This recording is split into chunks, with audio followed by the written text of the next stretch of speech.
le monde, ça fait nous plaisir indépendamment de leur regarder Chanel. Et bien justement, nous venons là pour nous informer, pour nous faire cette vidéo ça pour nous parler de deux jeunes artistes qui ont un très bel talent. Nous avons Richard Carré avec Rituel Guillaume, qui t'a performé dans le Melrose Ballroom depuis New York City, mesdames et messieurs. Eh bien, fanatique, je suis très content de recevoir Rituel Guillaume avec Richard Carré.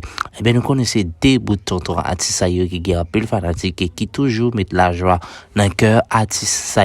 Eh bien, justement, nous parlons de comment ça t'a côté Rituel Guillaume t'a performé. Eh bien, nous connaissons Rituel Guillaume, c'est un artiste qui est très talentueuse dans l'industrie musique haïtienne, mesdames et messieurs.